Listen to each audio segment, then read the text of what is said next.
opening comments from each of our presenters, and then we'll turn it over to questions and answers from those in the room. You can also ask questions online using the hashtag AskNASA. Mr. Gerstenmaier. Thanks.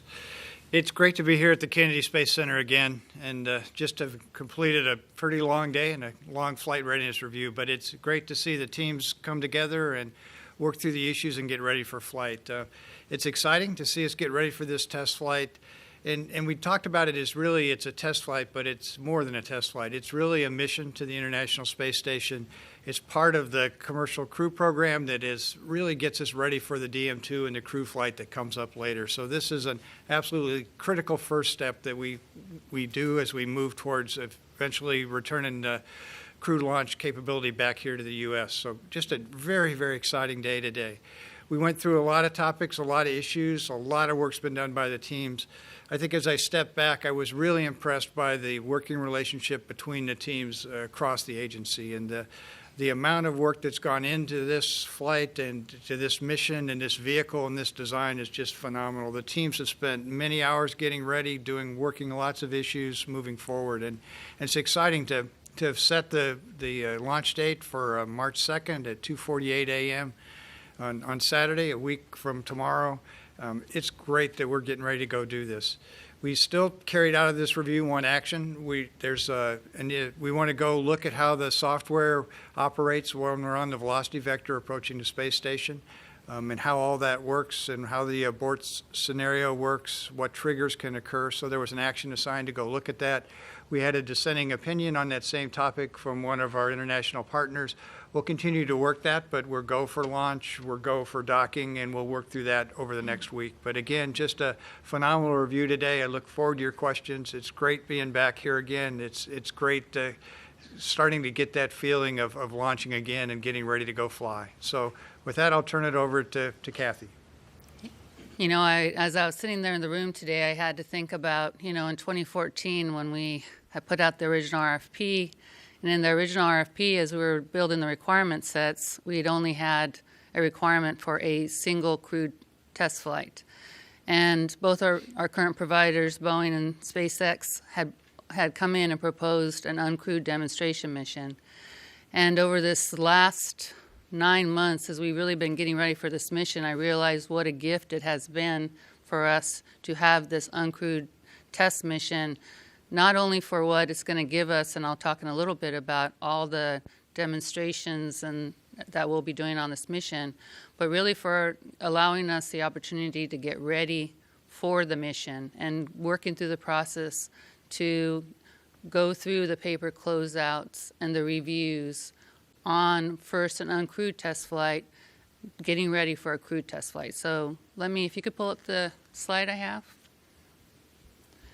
I think this just shows all the benefits that we're getting out of this uncrewed mission. There's a lot of things that you can prepare for on the ground and through analysis and test, and we do all that on the ground, but there's nothing like actually flying a mission to be able to really check out all the key systems that we'll need to be exercising to get ready for our next mission. Like Mr. Gerstenmaier said, even though this is a test mission for us and for us getting ready to fly our crewed test flights, we also have been very aware that this is a mission and a vehicle that's going to the space station, and we need to make sure that it can safely go rendezvous and dock with the space station and undock safely and not pose a hazard to the International Space Station. So the team's been very focused on that. And as we've been getting ready for this review, we've been keeping that focus in mind, the safety of the ISS crews, but yet making sure that we're checking out the key parts of the system for us getting ready for our crewed missions.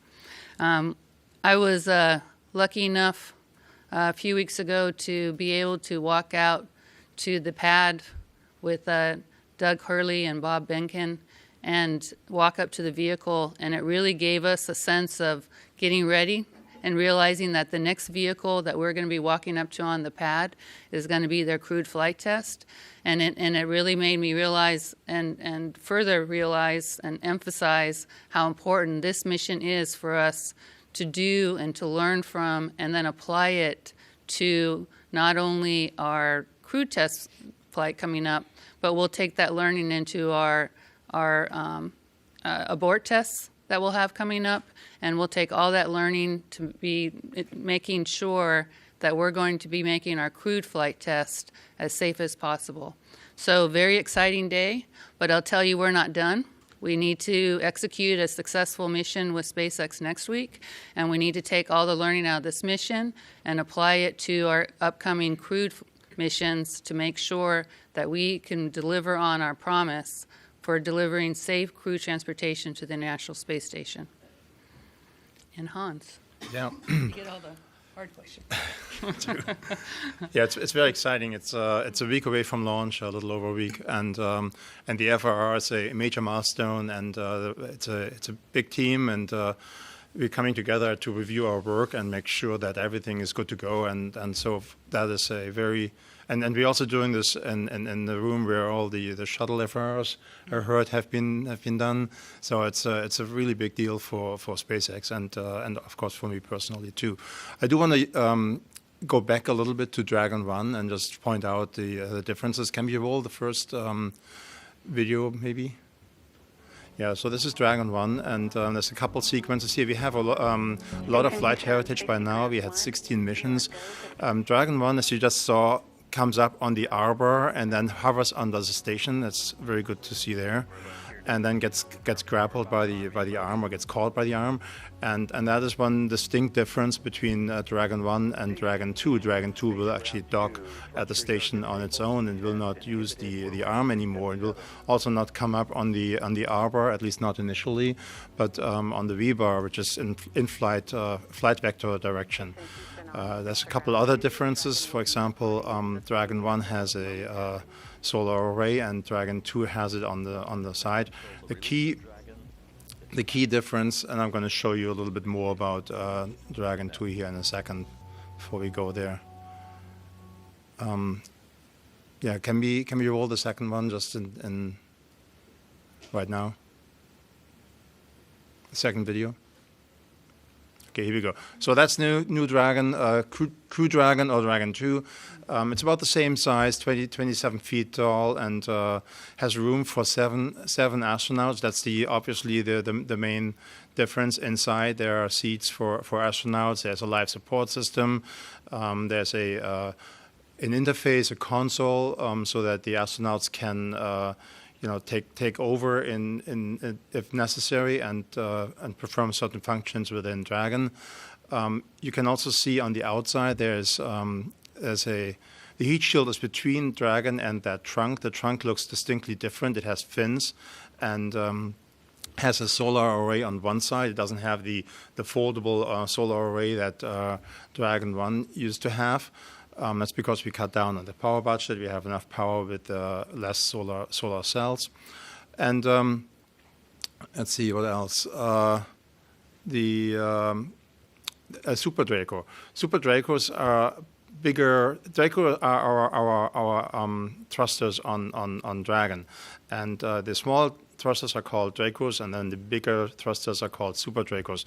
And there's 8 Super Dracos around Dragon, and these 8 Super Dracos are acting as a launch escape system. It's an integrated launch escape system that can work all the way from the pad, basically with the vehicle on the ground, all the way to the end of the second stage burn, can actually perform an orbit insertion in case you're a little bit short after the flight. So it's an integral safety system from beginning to the end, and that's obviously a huge point in terms of safety for the astronauts. We demonstrated the in-flight abort system in a pad abort. I want to say 2 years, 3 years ago, maybe it's even longer. Don't remember, 4 years ago already. And time flies, yeah. And we're going to have an in-flight abort mission after this mission with this particular capsule after it comes back. We've done a lot of testing too. We've done system-level testing in thermal vacuum chambers. We've done acoustic testing on Dragon. also the integrated part. We tested every single component. We performed, I don't know how many qualification tests, all in cooperation and step by step with NASA, and filling out verifications and making sure that we meet all requirements. We also did 17 parachute tests. So there has been a lot of work that in the past, I want to say 2, 3, 4, 5 years, that basically culminate in this particular flight, and that makes it even more exciting on for our side. There's a third video that shows the work we did on the pad, so maybe we want to roll that video now. Okay, this is the final configuration, Dragon 2 or Crew Dragon on top of Falcon 9. You can see this is pad 39A. We made respectfully a few changes on this historic launch pad. You see a crew arm that basically brings the astronauts over, and of course, for the first flight, there's no astronaut. There's just cargo in this case being loaded, and that's actually taken. Those pictures have been taken at the static fire, which happened roughly 2 weeks ago. So we tested that integrated vehicle with Falcon 9 on the launch pad for a couple seconds, run up just to be ready for a launch then by next week. And see if I got everything. Yeah, human space flight is basically the core mission of SpaceX. So we are really excited to do this. There's nothing more important for us than this endeavor. And we really appreciate the opportunity from NASA to actually do this and have a chance to fly up to the station, obviously Demo-1, and then later on, hopefully soon, in-flight abort and Demo-2. So this is really very much appreciated by everybody at SpaceX. We're excited about that. We want to do our best job, and we feel that we are in a good position for a launch next week. Thank you. Good afternoon. Good evening. It's great to be here with you. You've heard today about the Flight Readiness Review, which is really the next milestone in this race, this marathon that this team has been running, and it's a great team. It's a team, SpaceX, NASA. Analysts from around the country who've been participating, working extremely hard to get us today, to get us where we are today. The Flight Readiness Review really looks a lot at the analysis products and the testing results. Much like getting the hardware ready to go out to the pad, the FRR is like that same kind of event for all the analysis products. So it's really a great event. You'll hear us talk about this as being a flight test. Demo-1 is a flight test. And it absolutely is, although we view it also as a real mission, a very critical mission. The ISS still has 3 people on board, and so this vehicle coming up to the ISS for the first time has to work. It has to work. And this team up here and the people who've worked around the country to make this successful are very much aware of that. So while there are a lot of things to be learned, we have built and tested and analyzed and reviewed this vehicle just like any other vehicle that's going up to a human space vehicle. So very happy with the results today. And we know that, like I said, there's 3 people on board, and it's also significant investment for the United States, a significant investment for our partners. So you heard Bill mention about our Russian colleagues who had some concerns. We're going to continue to work with them on those concerns. But you understand the basis is they have first of all, they have an astronaut on board, cosmonaut on board, Oleg Kononenko, and they have, of course, significant investment in that. So we'll keep working, and I'm sure we'll be successful in getting their concurrence.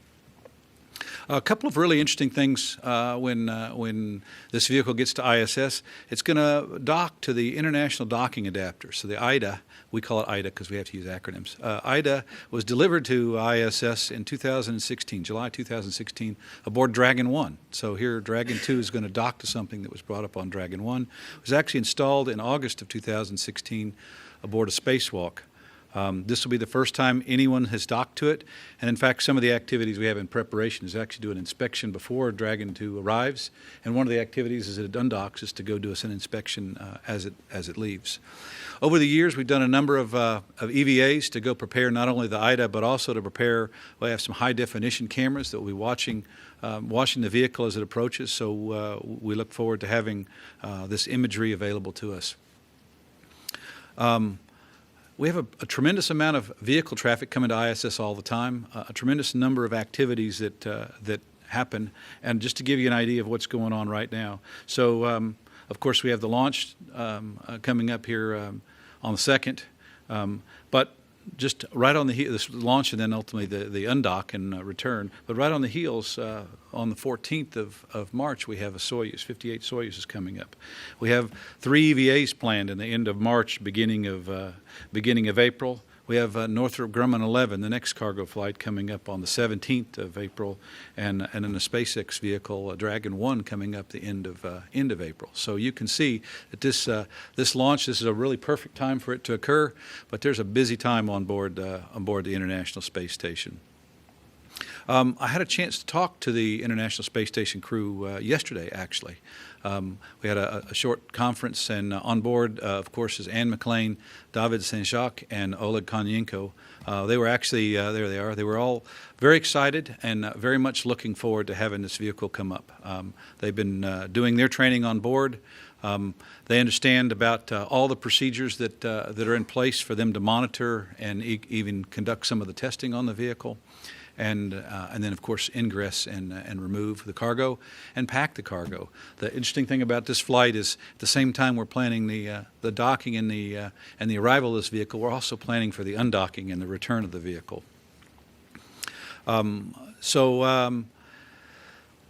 Let's see. This vehicle, we view this vehicle not only as the crew transportation for our crews coming up, but it's also really, really important to us from a cargo standpoint. This same vehicle, same systems will be flying our cargo starting on CRS-21. So really an important milestone for the International Space Station program. Let me see one last thing here.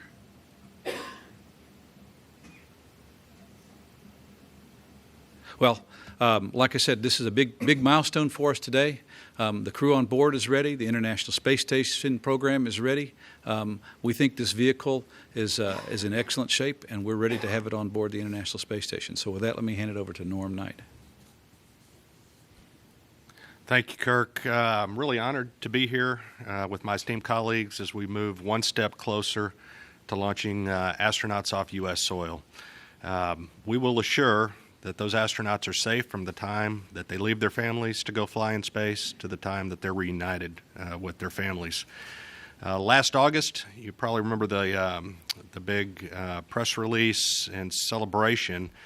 We announced the first NASA astronauts for the commercial crew flight. Some of those you saw on Kathy's chart. Very, very exciting time. But this journey actually started with the cargo missions.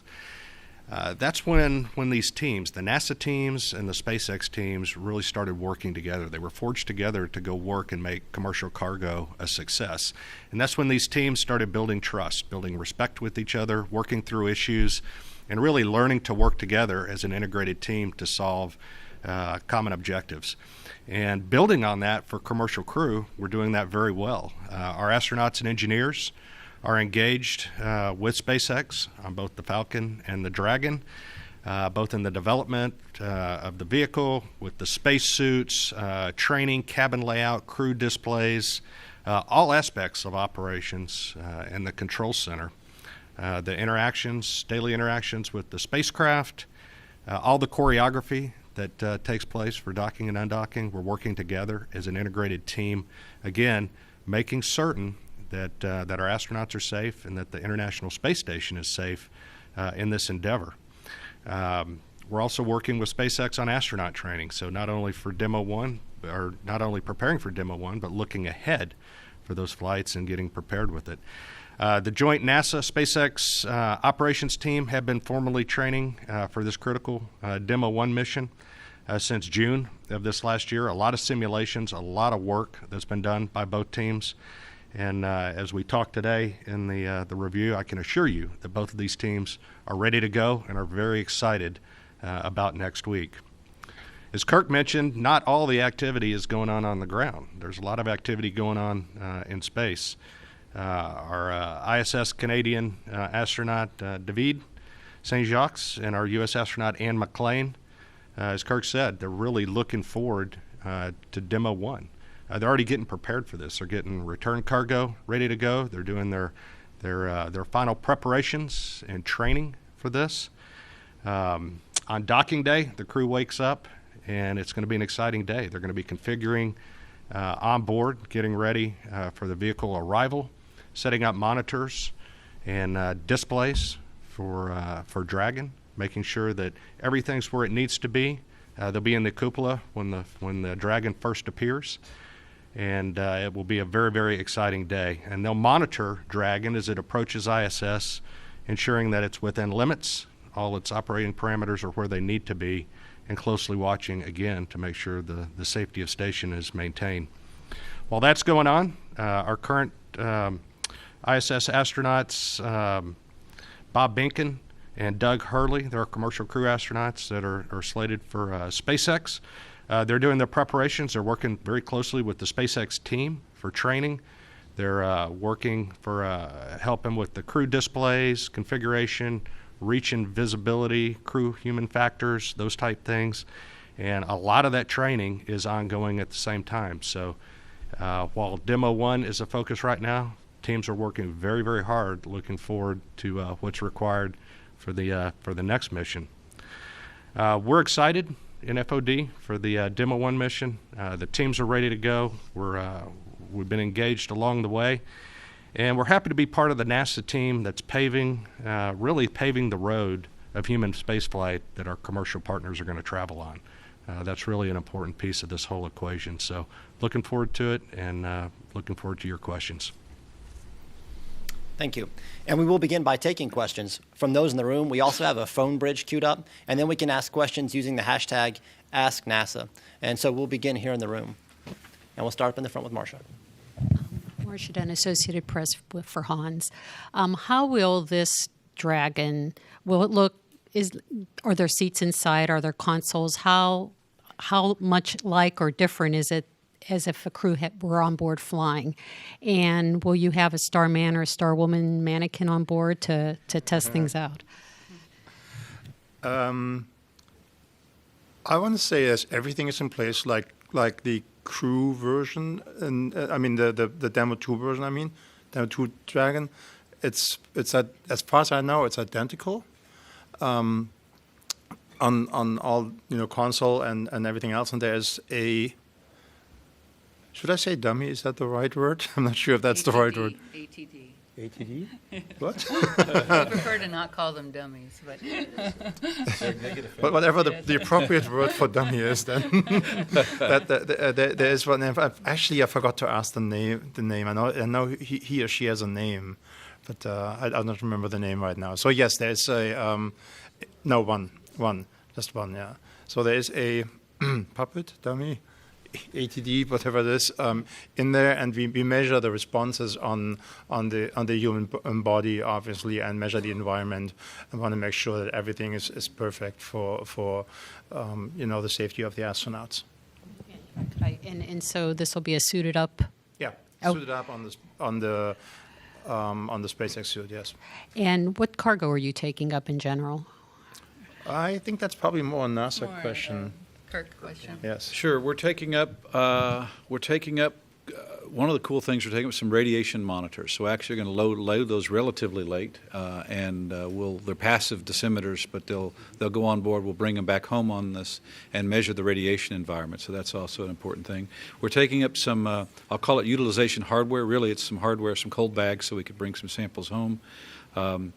And we're bringing up various crew supplies. So I don't say a significant amount of cargo, not like a regular cargo flight, but we are taking advantage of this opportunity to launch some cargo. On the way down, we're bringing those radiation samples. We have the capability to bring some utilization samples home. It's hard to say just yet exactly what those will be. And we had a failure of a part on one of our spacesuits as we're getting ready to these EVAs, and we're actually going to take this opportunity to bring home that piece of hardware that failed on us. So we're making good use of the up and down capabilities of this vehicle. Bill Hart with CBS. I guess this is reversed.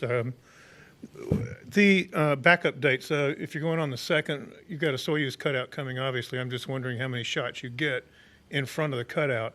And can you give us an update at all on CLPVs for Demo-2? I realize it's not an issue for this one probably, but down the road, where that stands, any other outstanding items like that. And finally, can you give us some, I don't understand what the Russian concern was on rendezvous and the V-bar and abort options. So Okay. whatever you can tell me. All right, so I'll start through all those. So first of all, the launch is right now set on the 2nd of March with a docking on the 3rd and then a return or undock on the 8th. And then I don't have the exact dates, but the press folks can get them for you. The dates will move a little bit to the right. The 5th You- and the 8th. Yeah, the 5th is and the next 8th. one.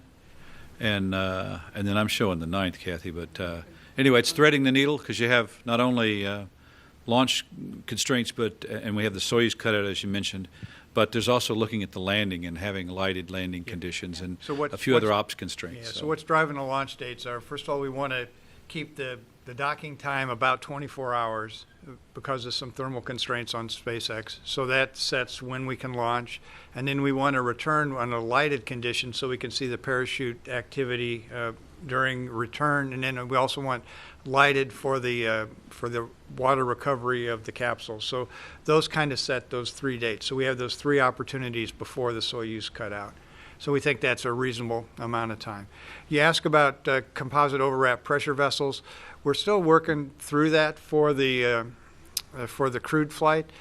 Again, the way we do things in human space flight is we not only need to kind of meet the design, but we need to understand physically which parameters are driving a bad outcome. So like, for example, what are the ignition parameters that could cause a COPV to ignite? And then we need to show physical controls of how we prevent those individual physical parameters from contributing to the final event. So I think we've done kind of the statistical analysis that says, hey, this is a very low probability event. It's not going to happen very often. But now we're going through what are the physics behind that? What could be an ignition source? So one of the things are the composite overwrapped pressure vessel has fibers that are twisted together into things called tows. As those pressurize, they can break, and as they break, they can potentially generate heat. If they can generate enough heat to be in the oxygen environment, they can be an ignition source. So now we're going back and we're proving to ourselves that this breaking is so unlikely that it's not going to be a concern to cause the ignition event and cause the problem moving forward. So that's one example of the things we're working. We're working several other things on this vehicle that we've just discovered. And so where I would say the vehicle is not fully qualified. So in other words, we haven't set the total envelope of where some of the hardware can operate and how it can be used. But we know the hardware is good enough to go do this demonstration flight. In fact, we wanted to go to flight to see if there's something else we missed. And we fully expect to learn some things on this flight.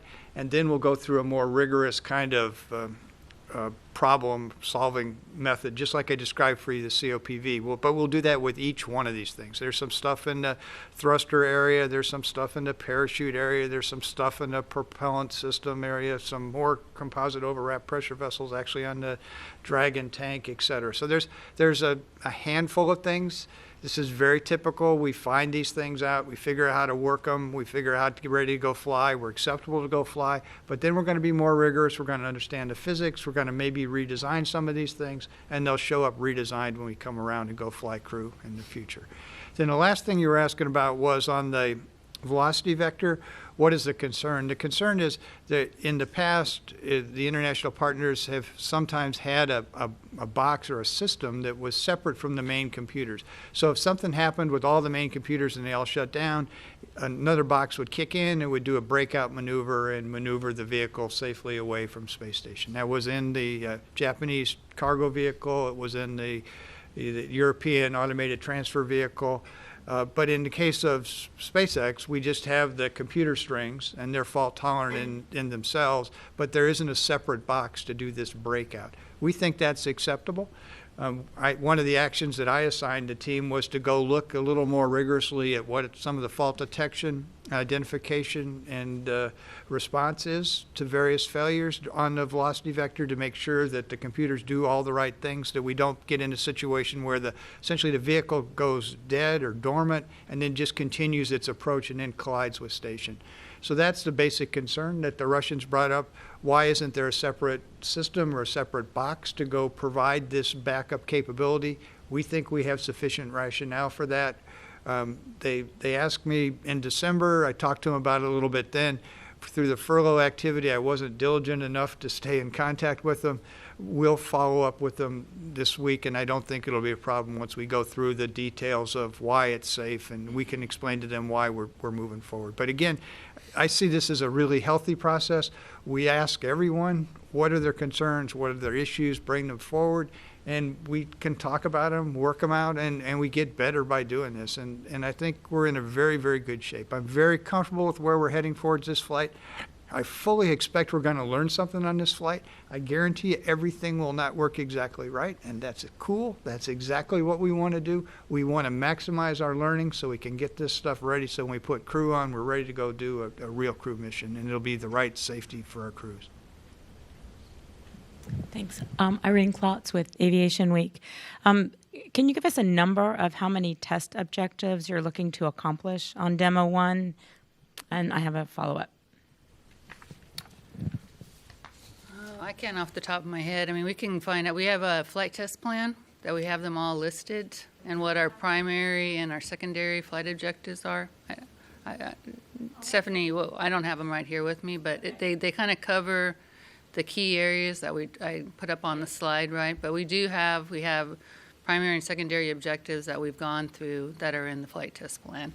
But they cover kind of the key aspects of the things you would want a demonstration mission to including obviously showing your rendezvous, docking capability, making sure that all the interfaces are working with station, the key interfaces are working with station, and then your undocking and reentry capabilities. Kind of going back on the question that was asked for Hans, we've worked with SpaceX on instrumenting the vehicle for this test mission so that we can get key on-orbit environmental data that's unique for the test flight so that we can be able to apply it to all the models and the development, the analytical closure.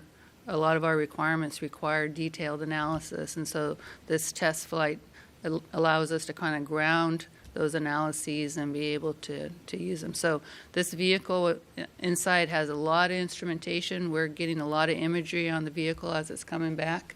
And it's why we're trying to choreograph the mission the way it is so that we can get as much data from the mission as possible. Thanks.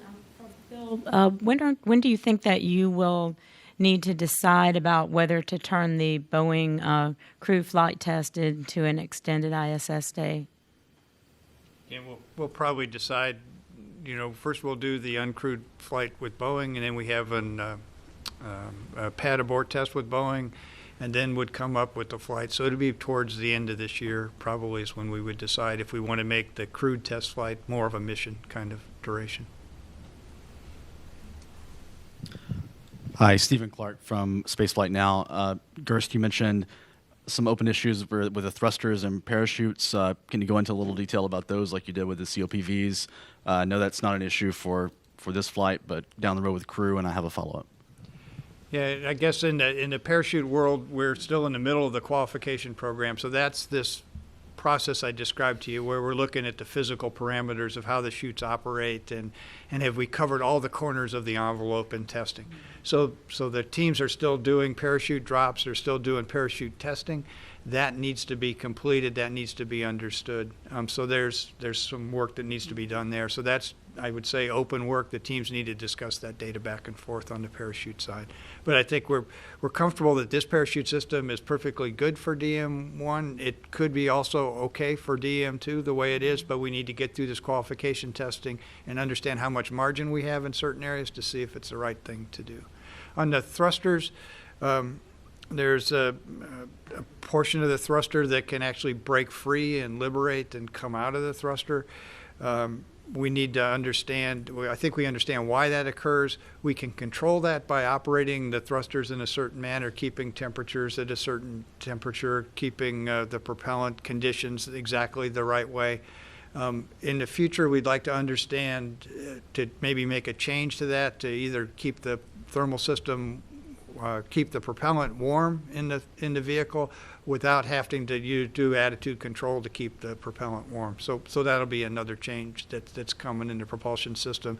Composite overwrapped pressure vessels, they also sit in the Dragon system as well, and there's some changes that need to be made to those too, as we discovered during the testing of those systems. And the thrusters, are they the Super Dracos or the Dracos? They're the Dracos, and Hans, if he wants to say more, he can, Sure. but it's sort Yep, Hans, if you want to talk a little bit I about thought you actually expressed it really well. Okay, all right. It's basically a continuous testing and finishing up on the qualification and working the experience that we learned during the qualification into the system on the system level, basically.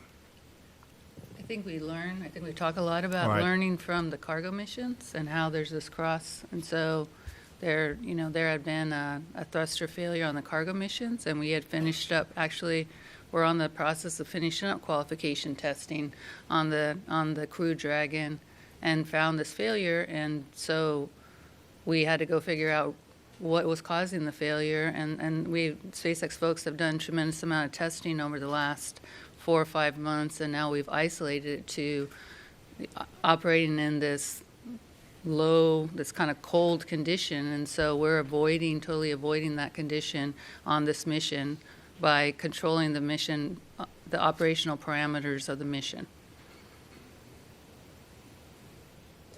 Hi, Emery Kelly with Florida Today. Hans, can we get just a post-launch? I'm assuming the booster will return to LZ1. And regarding 39A, can you go into some details about exactly which changes you've made out physically to the pad? So that this booster will land on the drone ship. So it lands forward and will be towed back to the harbor before it will be refurbished and then used again, obviously. With respect to 39A, you probably remember there was this white room on the side that is I want to say a little bit in the way to launch a Falcon 9. So the white room was removed. The arm, I think it's what it's called, was completely removed. The tower itself is pretty much as it was originally. The crew arm is on there. However, the crew arm is a little bit higher up than the bridge was for the shuttle, and I think it's also a little bit longer, if I'm not mistaken. So those are the main things. There's some changes on the ground in terms of densification planned and some details on the pressure and gases that we're using. It's also covered. The crew, when we walked the crew access arm, they were very happy True. that it's Yes. covered, and we're trying to keep the mosquitoes out. But those Florida mosquitoes, they can get in anywhere, even inside that crew access I forgot arm. that So, the old yeah, shuttle yeah, one was an yeah, open they were bridge talking actually, about and that. Yeah. yeah. Yeah. Is it air conditioned? Yep. And Yep. is there Absolutely. a reason why it's not LZ1 but it's drone ship instead? Yes. Sorry. Is there a reason why it's why it's drone ship instead of LZ1 this time for an ISS mission? It's just a performance issue. We might go back to LZ1 in the future, but we want to reserve all margin that we have right now, and that allows us to do that. And it's a very lofty trajectory too, which makes it benign for an abort. So that's the primary reason. And we're now going to take a question from the phone. We have Joey Roulette from Reuters. Joey? Hey guys, thanks so much for doing this. This is for Kathy and William. We've heard NASA has a list of around 30 to 35 technical concerns for both SpaceX and Boeing. Can you speak to that? And I know there's a lot to learn between this mission and the next one, but how confident are you to say now that a crewed mission will happen this year in 2019? So we're not quite sure where the 30 to 35 number comes from, but I'll tell you we are constantly, with our joint teams, we have a risk process that we are constantly talking about what risks. Every human spaceflight program has risks that are out there. And the way you manage your risks is you identify them and then you work them off. And so, we are always constantly talking about what are we worried about and make sure we identify it. And as you're moving up to a mission, you need to consistently be looking for things that you should be worried about and making sure that you've identified all those that you have and that they're addressed. And so we, on Demo-1 with SpaceX, have been going through all the risks on this mission, and we, from a program standpoint, have bought off all those risks that over this last 3 months together, and we right now do not have any open joint risks that we're carrying for this mission. It's been part of our FR process, and it was the reason why I could tell Mr. Gerstenmaier that for this mission that we were ready to go fly. Now, we still have testing to go do over this next week, and we have a mission from yesterday that we have to go look at the data and go see and analyze, and so there may be something coming up that we've got to go look at and pay attention to before the mission, but this is part of spaceflight. Kirk every day has to go pay attention to what the hardware is telling them on orbit. For DM2, we are still working through, and we have a numerous number of risks that we're working forward, for DM2. But that's a separate mission. That's kind of what Kirk said. I think we are working to be ready for DM1 right now, and I feel like we've closed out all of our requirements with the space station program and worked through them. And the good thing about the FR process is, Hans was joking earlier, he goes, we should just celebrate we're done with FR, because I feel like we've been doing FRs for the last week. And but part of that is for us to make sure that we're overturning every single rock and making sure that we understand the risks and closing out the risks and making sure we're ready to fly. And so I will tell you, I'm ready to fly now, and it's what I told Mr. Gerstenmaier today, and it's why we go through the process that we have to make sure that we are ready to fly with the risks that we have. And if I could just add one thing, please don't confuse closing the risks out with meaning no risk. What we do is we actually look at the risks, we try to mitigate the risks we can, and then at the end, what we can't mitigate, we look at is this acceptable risk or is it not? And frankly, that's what the FRR process is. It's essentially, we've closed everything out we could, and we've assessed the risk of the things we couldn't, and then we, as a program, as an agency, look at that and say, yes, it's acceptable to proceed. But when we say the risks are closed, that no one should walk away here saying it's not a risk. It's a risk-free endeavor. There is still risk remaining. Yeah, that's a good point. There's always risk, right? It's just, do we understand what the risk is with the data that we have, or is there more data we need to get to understand what that risk is? And we'll now take another question from the phone. We have Eric Berger from Ars Technica. Eric? Yeah, hi. Thanks very much for doing this. Question for Gerst. You worked early on in the shuttle. You were involved in the station before they cut metal. And I'm just wondering what this program has been like for development at NASA, this human space vehicle, and how has the fixed price process worked for NASA? I'm waiting to hear. This will be interesting to answer. So, I would say, first of all, it's really exciting doing development and getting ready to go fly. I mean, I as a human being am somehow wired to go fly and go do stuff, and I think Kirk described it very appropriately, right? We're doing things that are really risky that most normal human beings don't do. And the designs and the complexity of what we have to do, we're strapping human beings on top of rockets with millions of pounds of thrust and hurling them into orbit to go attach to a space station to do world-cutting research, and that isn't trivial. And then when you start the design process for that, it is not easy in any way, shape, or form. And I think it's exciting to see what the teams can do and how they work together and how they accomplish things. We're all trying to solve the same physical problems, and it's fun working with a new partner that approaches the problem in a slightly different way. They don't carry the same background that we did in NASA, and they don't approach the design exactly the same way we do, and that's cool. I mean, that's really neat, and it's the same thing with the international partners. They approach the same physical problems a different way, and that actually makes us stronger. And we talk sometimes about the SpaceX culture being slightly different than the NASA culture. I really think that's a tremendous attribute of this combined team.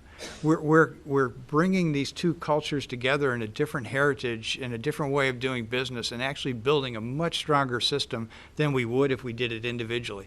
If we did it the NASA way, we'd do it the classic old way. We would do it the way we'd move forward. We would base it on our pedigree and our other activities.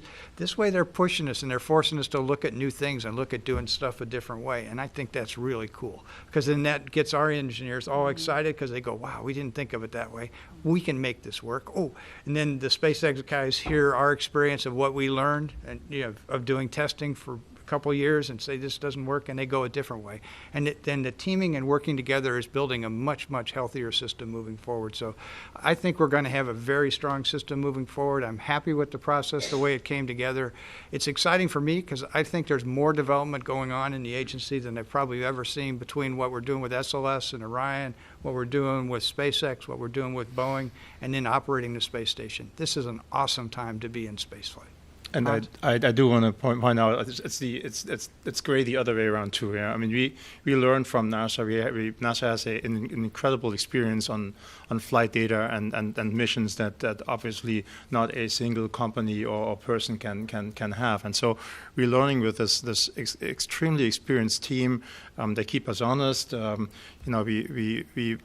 have a I want to say constructive conflict sometimes, and discussions how to do this right. And I'm absolutely convinced if we do this right, we get the best result at the end, and the safest capsule for the best astronauts you can possibly have. If you would not do that, you would probably just pick one solution and not even explore left and right, and end up at a mediocre product. So I really, SpaceX as a company really appreciates NASA's input and NASA's feedback and NASA's continuous drive to make things better.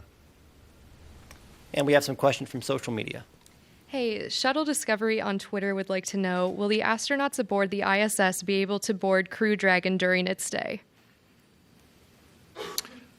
Not only will they be able to, we're counting on them to. So yes, in fact, one of the very first things after Dragon arrives is they're going to ingress the Dragon. So they'll be in there. There's cargo to be offloaded, cargo to install. So it'll be great. Photographs. Actually, the crew's going to take some photographs from inside there. I think everyone will get to share in that experience. Thank you. We have one more from Twitter, from Keith Ross. He says, I know this will be uncrewed, but will it be weighted to simulate a fully crewed launch?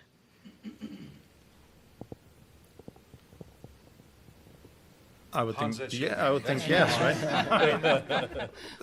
Close enough. Yes. It's pretty close. It's pretty close. I mean, yes. I mean that's every vehicle weighs a little bit different, but it's close enough to simulate obviously the crewed flight test. People don't weigh that much different. If they do, they may not be astronauts. It's why you're not an astronaut. Sorry.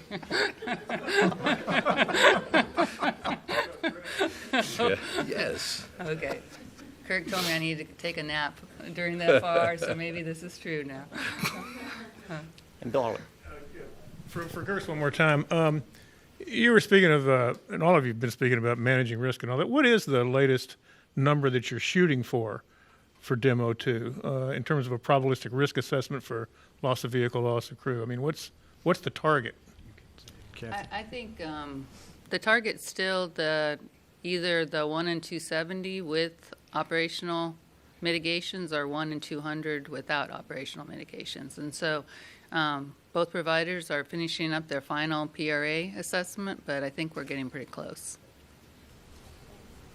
I had a similar follow-on, which is if, with this being such a short docked period, is there any test objectives that are going to help reduce or assess the loss of crew, loss of vehicle numbers with regarding MMOD, or you're not really going to get much info from doing Demo-1 flight tests?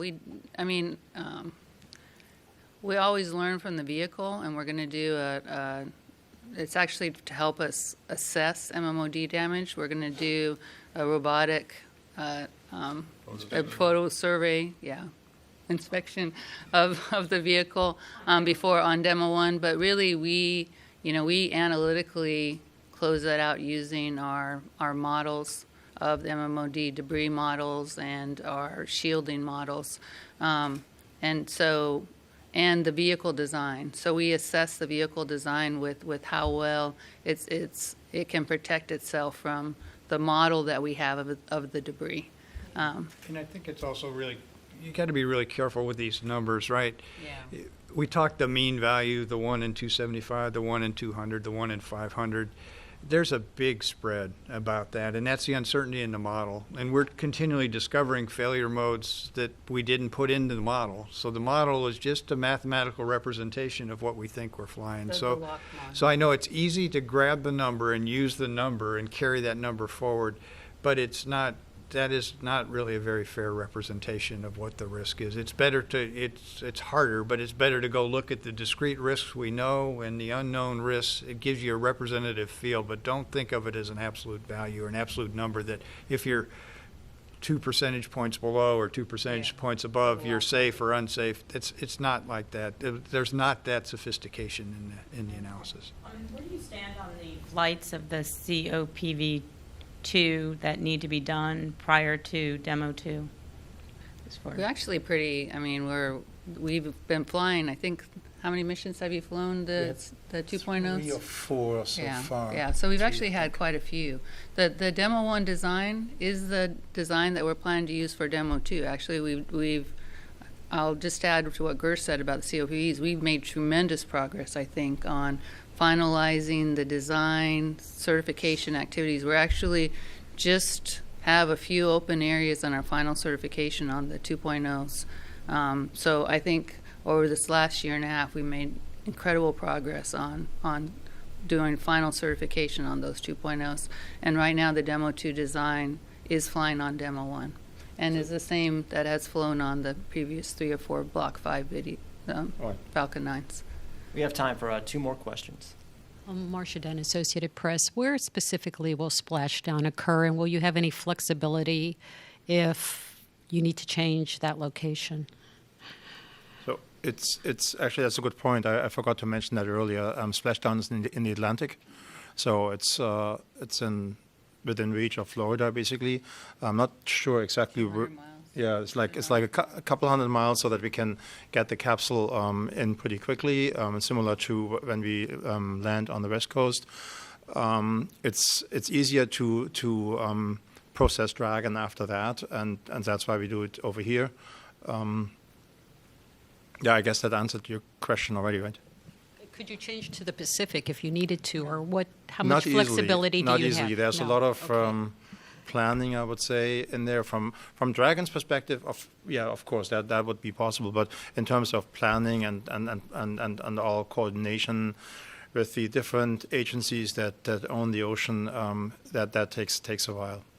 Yeah. What people don't realize is you have to get airspace cleared.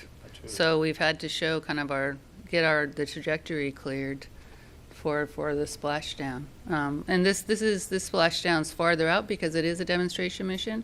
So actually, the folks will be out on the recovery boat going out for the mission to get ready. When we have the crewed missions, they'll be closer in because we have a requirement to be able to get the crew back to hand over within a short period of time, than 2 hours. So we'll be closer.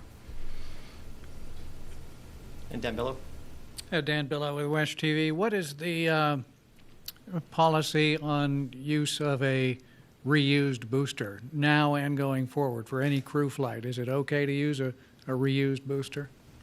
Right now, what SpaceX is contracted with us for is new vehicles. And so we are certifying using brand new vehicles. That doesn't mean that at some point, if they came in and said would like to certify, that wouldn't be something that we would look at. But right now, our baseline certification is for a new vehicle every time. And we'll do one final question from Stephen. Hi, Stephen Clark, Spaceflight Now again. One question for maybe Hans or Kathy. Do you know about what the weight of the spacecraft is in terms of pounds or kilograms at launch with fuel and cargo or crew loaded? About how heavy is it? And one way ahead for the next week, you mentioned testing and analysis. What sort of milestones do you have over the next 7 days to get ready for the launch, fueling of the spacecraft with hypergolic fuel, et cetera? Well, the spacecraft, I'll have Stephanie get the specifics. She can get the specific weight. But the spacecraft's fueled right now. It's fueled. It's ready to go. It's over. And our folks have been following along with the fueling operation. We're moving towards, obviously, getting ready for launch readiness review, which I think right now is the 27th, and rolling out to the pad on the 28th. I think what was encouraging in the flight readiness review is typically we carry what we call standard open work. In other words, that's the normal work you need to get ready to go fly. And then we also carry what we call non-standard open work, stuff that needs to get resolved. What was interesting in this review is we have no non-standard open work to go. We'll do this one action that I described to you about the velocity vector activity. But other than that, all that work is complete. So the only work between now and launch is what we would consider standard work and standard closeout of activities moving forward. So that shows you that we're fully ready to go do this DM-1 flight next Saturday. And I'll tell you, even his action is done. It's just that we have to go collect it. And we couldn't answer the question at the meeting. So now we got to go collect that data. It's all in our hazard report process that we've assessed. We're going to collect it and be able to give it to Mr. Gerst tomorrow on Monday. And that's all the time we have. I want to thank you for joining us. Again, launch is scheduled for March 2nd at 2:48 a.m. Eastern Time. You can watch NASA TV coverage of that. We also have more coming up next week on NASA television. You can continue to follow us along on social media or online. And you can follow more about the mission at www.nasa.gov/commercial crew. Thank you.